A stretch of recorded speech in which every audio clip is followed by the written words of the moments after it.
જે રીતે એક મહત્વની ઇવેન્ટ રહેશે, કારણ કે ઇન બિટવીન ઇવેન્ટ જ્યારે ચાલતી હશે, એક બજેટ અનાઉન્સમેન્ટ, એટલે ઘણા સેક્ટર્સ ફોકસમાં રહેશે. ઘણી કંપનીઓ પાસેથી એક અપેક્ષા આપણને બનતી દેખાશે. અનુમાનો પણ અત્યારે આપણે જોઈ રહ્યા છીએ, અને જે રીતે બિઝનેસ અપડેટ્સ કંપનીઓ આપી રહી છે, તમારી કઈ રીતે એક અપેક્ષા આ ક્વાર્ટરથી કંપનીઓ પાસેથી કે સેક્ટર્સ પાસેથી બનતી આપણે જોઈ રહી અહીંયાથી?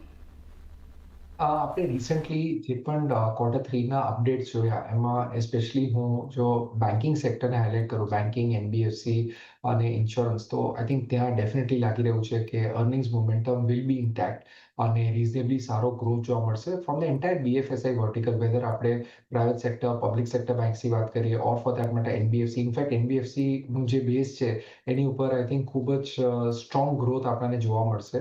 અને with the rate reduction definitely આપણે જોઈએ છે કે એનબીએફસીઝને હિસ્ટોરિકલી એની પ્રોફિટેબિલિટીમાં ઓલવેઝ ફાયદો થતો હોય છે. ઇવન ઇન્સ્યોરન્સ વર્ટિકલમાં બી અમને લાગી રહ્યું છે કે ત્યાં પણ અર્નિંગ્સ જે છે મિડ ટીન્સ 15-16% આસપાસ ગ્રોથ બતાવવો જોઈએ. So we are expecting index heavyweight sector like BFSI to contribute heavily in the earnings. આ વખતે ઓઇલ એન્ડ ગેસ યુનિવર્સમાં પણ સારો એક જમ્પ એક્સપેક્ટેડ છે, કારણ કે ઓઇલ માર્કેટિંગ કંપનીઝનું જે રીતના બેઝ અર્નિંગ્સ રહ્યા છે પાસ્ટના અને જે રીતની રિકવરીઝ રહી છે, તો વી બિલીવ કે આઈ થિંક ડેફિનેટલી ત્યાં એક રિબાઉન્ડ સારું જોવા મળશે. ઓટો સેક્ટર ઇઝ સમથિંગ કે જ્યાં વી આર વેરી અપબીટ, કારણ કે ઓટો સેક્ટરના આઈ થિંક ડિસ્પાઇટ ધ જીએસટીનો જે મંથ હતો ત્યારબાદ જે દિવાળીની આસપાસ જે સેલ્સ થયેલું, આઈ થિંક ત્યાં earnings growth year on year basis ઉપર અમને લાગે છે ખૂબ જ સ્ટ્રોંગ રહેશે. Metals also are expected to show decent contribution. ટેલિકોમમાં સક્સેસિવ આપણે જોયું કે આરપુ ઇન્ક્રીઝ થયા છે, અને લીધે ટેલિકોમ સેક્ટરમાં પણ આપણે એક સારી વૃદ્ધિ જોઈ છે. ટેકનોલોજી, આઈટી ઇઝ વેર અમને લાગે છે કે results might not be that great અને might not be major contributor to the Nifty earnings growth in Q3. Real estate also we are not expecting much growth, પણ ત્યાં પણ I think અમુક select પોકેટ્સમાં સારું ગ્રોથ છે. સો overall I think જોવા જઈએ તો અમને લાગી રહ્યું છે ઇન્ડેક્સના જે હેવી વેટ્સ છે they will be contributing reasonably well in Q3.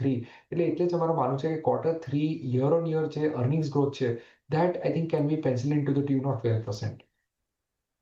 Banks, NBFCs, insurance, OMCs, auto, metal, telecom, અહીંયાથી એક સારા પરિણામની આશા. IT, real estate overall sector wise નહીં, પરંતુ અમુક સિલેક્ટ કંપનીઝ જે છે એક સારું પરફોર્મન્સ બતાવી શકે છે. જગદીશજી, આપની પાસેથી જાણીએ એક્સપેક્ટેશન્સ ઓવરઓલ આ અર્નિંગ સિઝન પાસેથી આપ કઈ રીતે રાખી રહ્યા છો? મને એવું લાગે છે કે આશા અમર છે અને બહુ જરૂરી છે કે આ થર્ડ ક્વાર્ટર ઓફ 2025-26ના કંપનીઓના, ખાસ કરીને લાર્જ સ્કેલ કંપનીઓ જે છે એ લોકોના પરિણામો સારા આવે, અને જે મિડ સાઇઝની જે મિડલ જે કંપનીઓ છે કે જે લગભગ on the brink of the large કેપની લગભગ એન્ટર થવાની તૈયારીઓમાં છે, એ બધી કંપનીઓના રિઝલ્ટ તો સારા આવવા જોઈએ એવી એક શક્યતા અત્યારે બહુ પ્રબળ બનતી જાય છે. અને જો રિઝલ્ટ સારા આવશે તો બજારને એક બહુ જરૂરી બૂસ્ટ એવો ચોક્કસ મળી શકશે. ફર્સ્ટ ક્વાર્ટર અને second quarter were not up to the expectation, પણ એ પછી જે રીતે સરકારે જીએસટીમાં ઘટાડો કર્યો છે અને સાથે રેટ ઓફ ઇન્ટરેસ્ટ પણ આરબીઆઈ 3 વખત ઘટાડ્યા છે, અને આપણે જાણીએ છીએ કે ગયા વર્ષના બજેટની અંદર જે જાતની છૂટછાટ મિડલ ક્લાસને ખાસ કરીને મળી હતી 1 લાખ કરોડની, એ જોતા, અને monsoon was also definitely much better this time, એટલે એવું કંઈક વાત છે નહીં. મોંઘવારી સંપૂર્ણપણે કાબૂમાં છે, અને સાથે સાથે ઇન્ડસ્ટ્રીઝના પરફોર્મન્સીસ તમે જુઓ પણ they are also quite satisfied. એટલે આ બધાની વચ્ચે તો મને એવું લાગે છે કે રિઝલ્ટ તો ચોક્કસ સારા જ આવવા જોઈએ. By and large out of 100 companies I think at least 90% or 90+ must give a result as per expectations.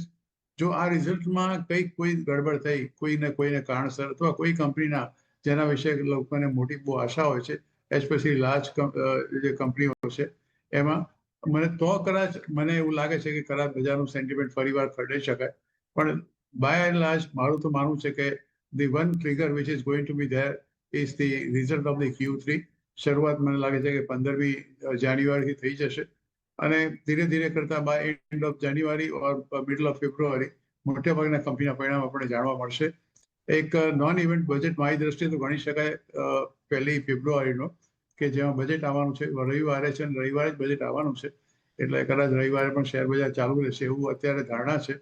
તો એ બજેટમાં આમ તો હું મારી દ્રષ્ટિએ તો નોન ઇવેન્ટ અને એટલા માટે ગણું છું કે સરકારને જે કંઈ પણ આપવું હતું એ બધું લગભગ સરકાર આપી ચૂકી છે, અને એનાથી કંઈ વિશેષ સરકાર આમાં કંઈ બજેટમાં આપી શકે એવી કદાચ શક્યતા બહુ ઓછી દેખાય છે, સિવાય કે દેર મે બી સમ કાઇન્ડ ઓફ સરપ્રાઇઝ સરકાર કદાચ આપણને આપે તો બજારને એક ચોક્કસ બૂસ્ટ મળે.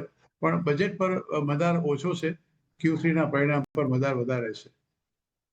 Q3 પર ઘણી અપેક્ષાઓ અને ખાસ ભારતીય બજાર માટે આ ઇવેન્ટ જે છે અર્નિંગ્સની એ ઘણી મહત્વની રહેશે. એ સાથે જ